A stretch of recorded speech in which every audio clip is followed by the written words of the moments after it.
Today I want to share with you some things from the 57th ayah of Surah Al-Baqarah. And in this ayah, Allah Azza wa Jal is addressing the Banu Israel, the children of Israel, and He mentions some of His favors. The reason I wanted to share this ayah with you though, is because of a powerful transition that happens inside this ayah. And in order for you to understand that transition, I'm going to lay out a scene for you first. That scene is of a teacher in a classroom, and he's got, let's just say, 3 sections or 2 sections of students. Okay, so there are students on the left side, and there's a little bit of a gap, and there's students on the right side. And the people on the left side, they took the exam yesterday. Okay, so group A, we'll call them group A, they took the exam yesterday and they failed. And then group B is about to take the exam tomorrow. So this is the day in between. Teacher walks into class, he's yelling at group A, the one who already took the test, because they failed. And he's yelling at them like, I did so much for you. I did the review for you. I gave you all the answers. I even gave you a copy of the test the day before. How could you still fail? I don't understand what more I could do for you. And then while he's yelling at them, group B is sitting there watching. Now some of them are smirking and like, haha, those guys, they really got it. But others of them, the smarter ones among them, are terrified as this is happening, because they know that their exam is the next day. And they might be getting the same kind of thrashing pretty soon. Now the teacher says, you people, you know what? I can't even talk to you anymore. He ignores group A as though he is so angry at them they aren't even worthy of being addressed. Then he turns to group B and says, by the way, your exam's tomorrow.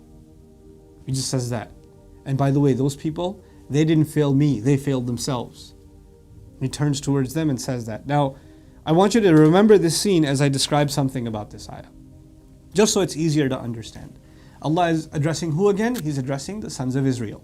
He says, وَظَلَّلْنَا عَلَيْكُمُ الْغَمَامِ.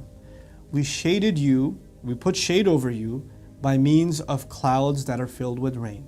So these rainy clouds or soft clouds, you can say ghamam, or even darker clouds that can prevent sunlight. So because they're in the desert and they're in the Exodus, so Allah miraculously covered them with the umbrella from the sky. Clouds would follow them. Number 1. وَأَنزَلْنَا عَلَيْكُمُ الْمَنَّ وَالسَّلْوَى.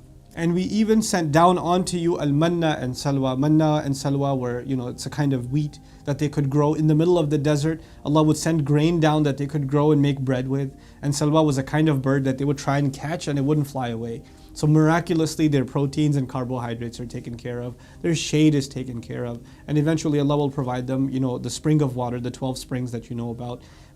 So their water is taken care of. So they're surviving through impossible odds. And this is the list of favors. I did this for you, I did this for you, I did this for you. Okay.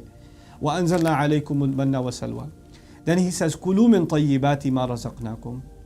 Eat, consume from the good things, the pure things of what we've provided you, what the provisions we've given to you.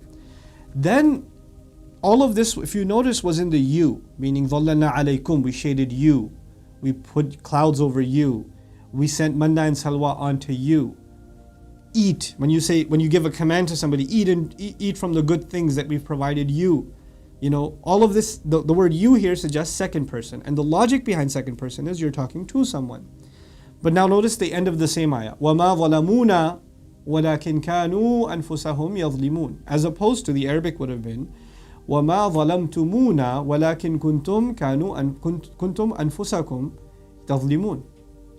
You used to be wronging yourselves. Nope, he doesn't say that. He says they didn't wrong us, they were only wronging themselves. So in other words, half the ayah is in the you, it's in the second person. The other half of the ayah is in the third person, it's in the they, as though they're not there. And even if they are there, the point of it is Allah is no longer going to address them. Now think about the teacher. The teacher yells at one group, he's so disappointed with them that they're not even worthy of mention anymore. He doesn't want to talk to them anymore. So he turns over and he turns to the other group and says, by the way, they didn't disappoint me. Now the ayah says, وَمَا ظَلَمُونَا. They didn't wrong us. They were only wronging themselves. They were only wronging themselves. Now what's the point of this transition? The point of this transition is that we don't read the ayat about the Jews and the ayat about previous nations, and especially the Jews, I would argue. We don't read ayat about them and say, look at what Allah says about the Jews. Allah really got them good. Look at all the things Allah did for them. But the ayah wasn't about them. The ayah was half about them and the other half, hey, you're up next. Batter's up. Get ready. And you better not fall into this kind of trouble yourselves. It's incredible that through the ayat of Banu Israel, I know you've probably heard it in lectures before, that we should learn about the nations of the past so we don't repeat their mistakes. Actually, that's not just an analysis that we drew, it's actually embedded into the Quran itself. He doesn't let us read Jewish history without thinking about ourselves. And you better not fall into this mistake yourself. So the wrong thing to get, the wrong impression to get from the history of Bani Israel, the Jewish history in the Quran, the wrong impression to get is a sense of supremacy. And the right attitude to get is a sense of humility. Like, Ya Allah, we're in the same exact position they were in before. And we better not disappoint you, because then this exact criticism that you're laying out for them applies to us 100%. So may Allah Azza wa Jal make us of the people who understand and reflect on the way Allah is teaching us. وَيُعَلِّمُكُمُ اللَّهُ وَاللَّهُ بِكُلِّ شَيْءٍ عَلِيمٌ. Allah is teaching you and Allah knows everything.